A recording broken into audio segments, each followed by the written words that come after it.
Chapitre 11. Mouvement dans un champ de pesanteur uniforme. Nous commencerons par la mise en équation du mouvement en observant ce mouvement dans un champ de pesanteur uniforme. Nous cliquons sur l'animation. La hauteur initiale du projectile est de 5 mètres, sa vitesse initiale de 5 mètres par seconde, l'angle d'inclinaison du vecteur vitesse par rapport à l'horizontale est de 45 degrés, sa masse est de 1 kg et l'accélération de la pesanteur vaut 9,81 mètres seconde moins 2. Nous verrons ici uniquement dans un premier temps la force agissant sur le projectile.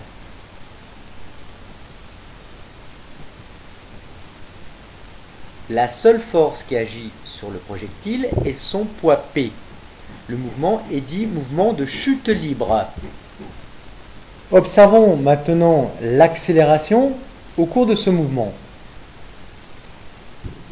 Eh bien, nous voyons que l'accélération possède la même direction que le poids P, le même sens.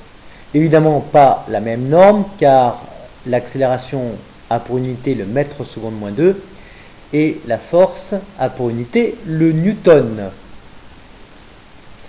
Nous notons que cette accélération avec un mouvement lent, c'est plus visible.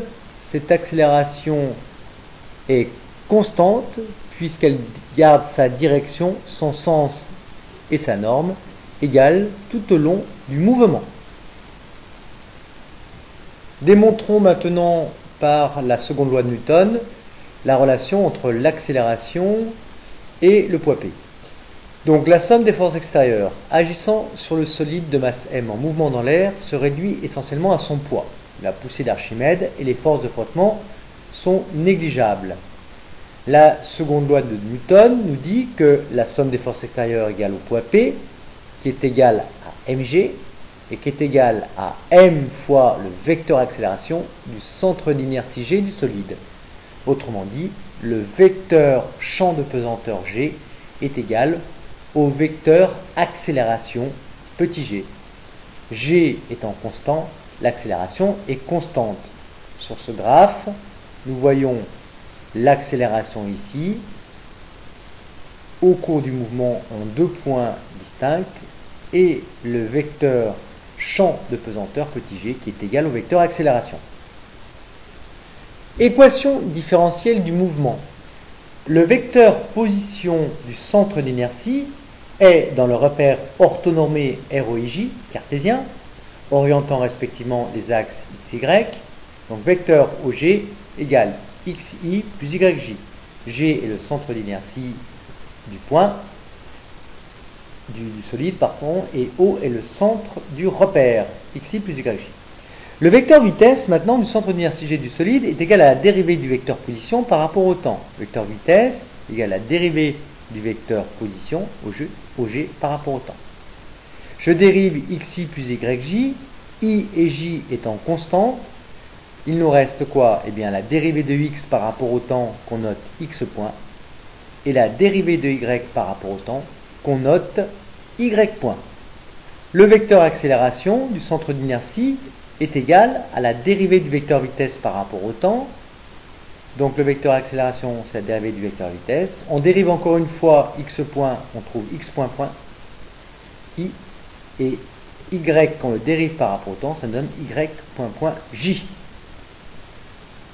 D'après la seconde loi de Newton, le vecteur accélération est égal au vecteur g.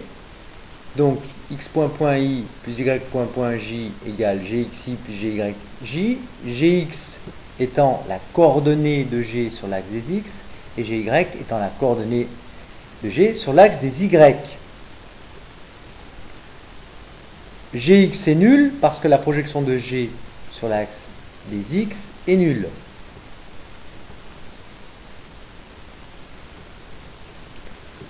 Par conséquent, Gx étant nul, le vecteur g est égal à gy fois j. Deux vecteurs égaux ont même coordonnées. X seconde est égal à 0 puisqu'il n'y a pas de coordonnées par rapport au vecteur i. Et y seconde est égal à gy.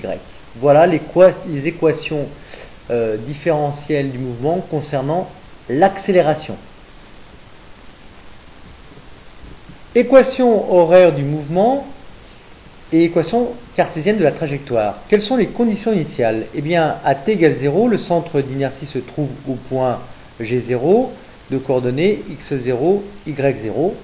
Et à t égale 0, la vitesse initiale du centre d'inertie du solide est vecteur vitesse v0 égale v0 cos alpha, coordonnées du vecteur v0 sur l'axe des x, plus v0 sinus alpha, coordonnées du vecteur vitesse v0 sur l'axe des y. Déterminons maintenant les équations horaires du mouvement. Si les vecteurs position et vitesse initiaux sont dans le plan x, o, y, alors les équations horaires du mouvement sont, on l'a vu tout à l'heure, x seconde égale 0, y seconde égale gy. Alors gy c'est soit égal à g, soit moins g, suivant l'orientation de l'axe.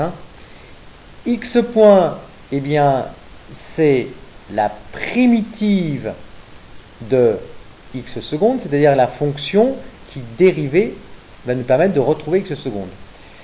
X point, c'est une constante, v0 cos alpha, cette constante est déterminée d'après les conditions initiales.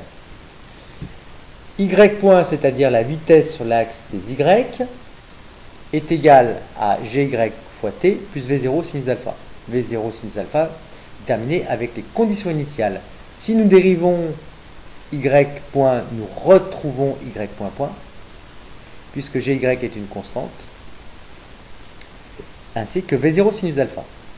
De la même façon, x égale v0 cos alpha t plus x0, x0 déterminé par les conditions initiales, et y égale 1 demi de gy t carré plus v0 sinus alpha t plus y0. De la même manière, si nous dérivons y par rapport au temps, nous retrouvons vy. Si nous dérivons x par rapport au temps, nous trouvons vx ou x point. Donc, pour bien résumer la situation, x point point c'est l'accélération sur l'axe des x, y point point accélération sur l'axe des y en mètres secondes moins 2. X point, eh bien, c'est vitesse sur l'axe des x, y point c'est vitesse sur l'axe des y en mètres secondes moins 1. Et x et y, eh ben, c'est les positions du centre d'inertie g du solide au cours du temps. Et évidemment, ces positions, l'unité légale est le mètre. Équation cartésienne de la trajectoire maintenant. L'équation cartésienne de la trajectoire est la relation liant les coordonnées du point G, alors x, y ou z si on est en 3 dimensions, ce qui n'est pas le cas. En éliminant le temps dans les équations horaires du mouvement, on obtient les équations cartésiennes de la trajectoire. La trajectoire s'inscrit dans le plan x ou y. C'est une parabole. Alors, comment est-ce qu'on fait pour retrouver l'équation de la trajectoire? Eh bien, on reprend les équations horaires. Équation horaire, qu'est-ce que ça veut dire? Il y a une équation, c'est le signe égal, et horaire, il y a le temps qui intervient. Donc, on reprend l'expression de x. Le temps t est égal donc à x moins x0 sur v0 cos alpha.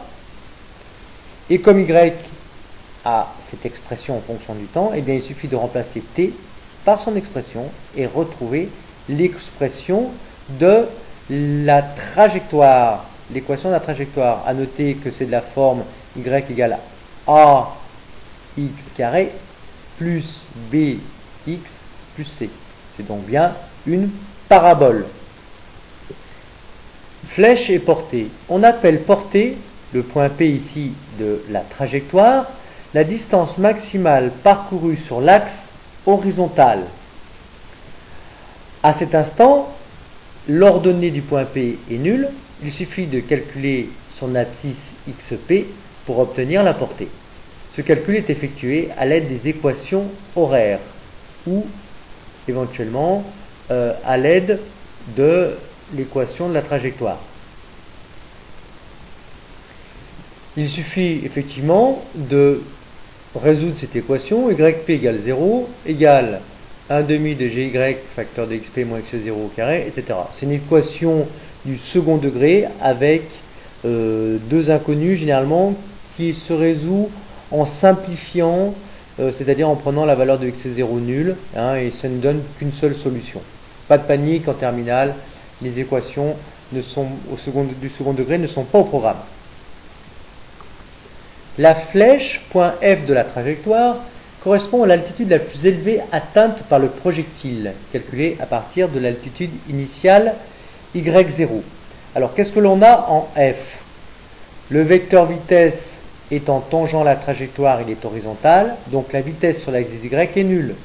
Le solide ne monte plus. Et deuxième chose, eh bien, on observe un maximal pour cette trajectoire, donc la dérivée de y par rapport à x est nulle à cet instant. Donc, au point F, la dérivée de y par rapport au temps, vitesse sur l'axe y est nulle, et la dérivée de y par rapport à x est nulle, puisqu'on observe un maximum de la courbe y en fonction de x. La valeur de la flèche YF est calculée à partir des équations horaires ou à partir de l'équation de la trajectoire, comme la portée.